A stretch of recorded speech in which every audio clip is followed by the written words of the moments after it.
going to show you how to carve this Baroque-style swag of flowers. Baroque meaning late 17th century, but really you can see this sort of ornamentation right through into the Victorian times and even more recent. It's the sort of thing you'd see on mantelpieces, on mirror frames, console tables, that sort of thing. Very common sort of ornamentation. What's interesting about it from a carving point of view is that the flowers are very well clustered together. It's quite rich, quite full, quite dense. And from our point of view as carvers, that's quite good because we don't have lots of difficult recesses to deal with. We really have quite small, quite tight little spaces. I'm going to show you how I put all the flowers together into this swag, but first we need to look at individual flowers. There are three sorts of flowers here. There are these at the end, which really introduce the swag. So we have stalks, sort of like opening buds here and here. We also have, of course, a flower at the end for the buds to start. A second sort of flower are these small ones here, and these little like opening buds here and here. These are filler flowers, and they fill in the space between these proper flowers, these bigger flowers, of which there are several types. There is a peony-like flower, like this one, one over here. There is a hellebore type flower, I mean only roughly because it's stylized, and this is quite a deep cut flower. There's also a couple of tulips here and here, which is not so easy to see. And then we have a daisy-like flower in various sizes around the place. And it's a daisy-like flower that we're going to start with, although I will show you samples of all. So let's start with that daisy-like flower. The daisy-like flower has a centre, some sort of hub in the centre or boss, and then it has a ring of petals around. And these petals radiate out from the centre, like so. So this is the daisy-like flower. Now to get variations, we can vary the centre. For example, we can have, for the same size of flower, we can have a small centre like this. Or of course we could have a really large centre and very small centre, small flowers. So there's at least three different things you can do with the size of the petals in relation to the hub. The other thing we can do with the hub itself, this boss, is we can texture it in different ways. We can hatch it, we could put lots of little circles on it, we could stipple it like so. So that would be a variation in the flower. Then the petals themselves, as they come out, the numbers could change. You can have lots of narrow ones, you could have wider ones coming out, and then the ends of the petals could be like this, rounded over. They could be wavy like this. They could be wavy with one side like that, or even square. There's variations on the ends. There's variations on the shape up and down the petal, how we do this bit, and also whether this petal, say here, is going underneath this petal. So we have staggered petals going underneath one of the others. So all these different variations in the boss in the middle, how we deal with it, its size in relation to the petals, the number of petals, and the shapes and the ends of the petals, all can give you a whole range of different daisy-like flowers. It's a good idea to make yourself a practice board, and then you can refer to it later.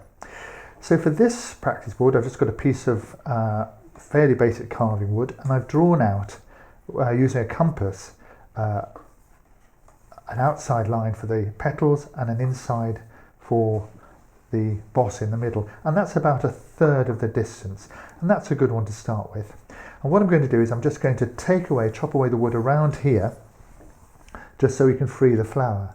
And of course, in a swag of flowers or something, this flower might be any sort of position, but for the moment I'm just going to make it flat, and we can see the sort of thing we can do. So I'm going to go round it with a V tool quite roughly, just outside the line. One of the important things about flowers is really not to make them too exact. So I generally don't use a compass to draw out flowers. So I've gone around once. And I'm going to chop away some of this wood.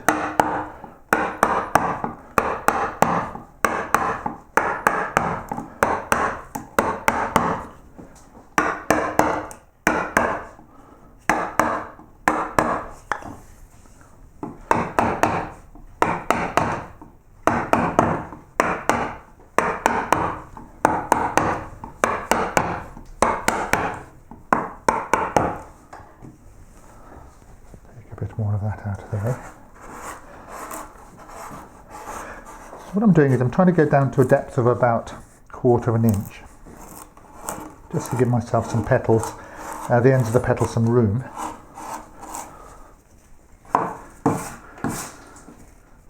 So something like that. So you can do this to all the flowers that you're putting on your practice board. You don't have to have a nice neat background, not for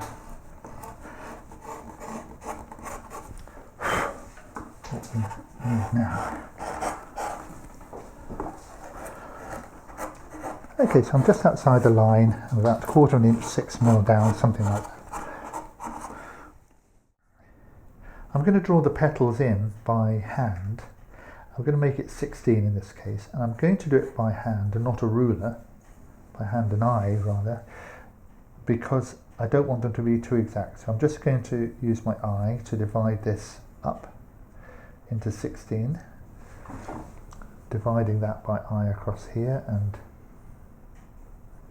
across there, so that would be 8. And of course we could have 10, or we could have 12, or we could have 20 petals. So I'm dividing these up now here. So there's our 16 petals on this daisy, something like this. It's easy to do at this stage because I'm going to be working on this hub next, and we might remove this point. So we divide the thing up, and then I'm going to make the hub next, and I'm going to pick a tool that fits that curve or quite close. Now it doesn't matter if it's not exactly the same, because again this is quite a loose sort of flower, so too exact a fit is no good really. So a bit loose, so I'm just going to come round and just stab that in here.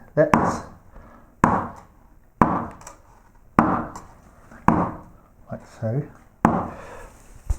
and take some of this away here, and take a chunk out of there like that.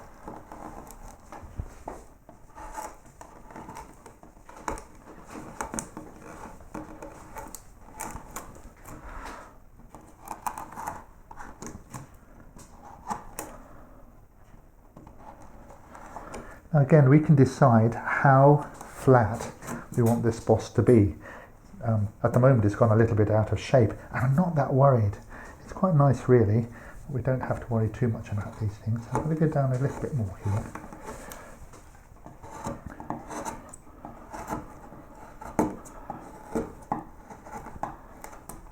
Take some of that off here. Right, so when I've got it roughly into a cylinder, I'm going to round that over. So just carve that round like this.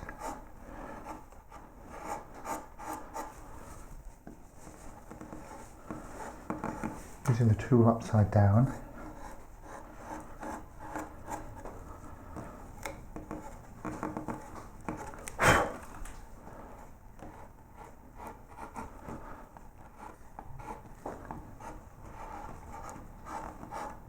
This is a fairly flat boss in the middle.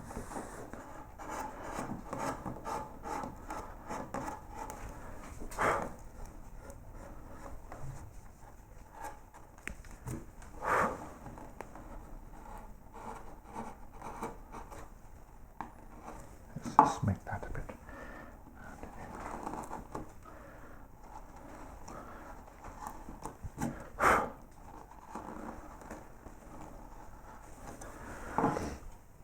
Okay, I probably need a slightly flatter tool to finish that top off here.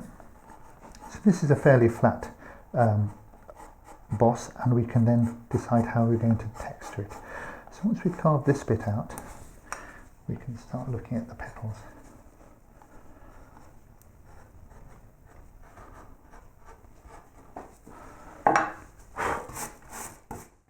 I've cleaned up this boss and the junction. The next stage is to run the length of the petals and get something of a longitudinal shape.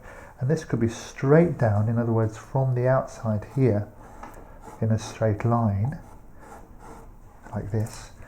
And of course it could be flatter or more of an angle. There's another variation. Or we can have a bit of a curve here coming down like this. So just work that over and get an idea of what you've decided this flower should look like. In this case I'm going to come on a sort of gentle slope across here.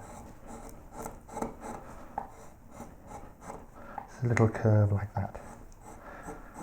Not too big.